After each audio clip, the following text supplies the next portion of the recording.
13 मार्च ते 18 मार्च या कालावधीमध्ये उमेद अभियान जिल्हा परिषद यांच्या मार्फत बचत गटांनी ज्या वेगळ्या वस्तू तयार केलेल्या आहेत किंवा खाद्यपदार्थ तयार केले आहेत, त्या सगळ्यांचं फार मोठं प्रदर्शन मल्टीपर्पज हायस्कूल वजिराबाद या ग्राउंडवर होणार आहे.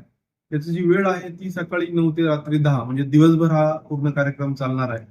आणि याच्यामध्ये फक्त बचत गटांनी ज्या वस्तू आणि ज्या सेवा किंवा खाद्यपदार्थ हेच याच प्रदर्शन ते असणार नाहीये. त्याचसोबत सांस्कृतिक कार्यक्रमांची त्यामध्ये रेलचेल आहे. आणि आजार निदान शिबिर आहे, रक्तदान शिबिर आहे, हेल्थ कॅम्प आहे. हे पण मोठ्या प्रमाणावर त्यांनी आयोजित केलेलं आहे. त्यामुळं हा एक फार इंटिग्रेटेड कार्यक्रम आहे. आणि मला असं वाटतं की खूप वेगळ्या प्रकारची खाद्य संस्कृती आपल्याला या ठिकाणी बघायला मिळेल. माझं सर्व नांदेडकरांना एक आव्हान आहे की आपण जरूर या कार्यक्रमाला मोठ्या संख्येने आपली उपस्थिती दाखवा. जेणेकरून तुम्हाला नांदेडच्या या जी कल्चरल व्हरायटी आहे खाद्यपदार्थामधली किंवा वस्तू ज्या बनवल्या त्यांनी त्या अत्यंत दर्जेदार आहे. तर तुम्हाला एकाच छताखाली सगळं मिळणार आहे.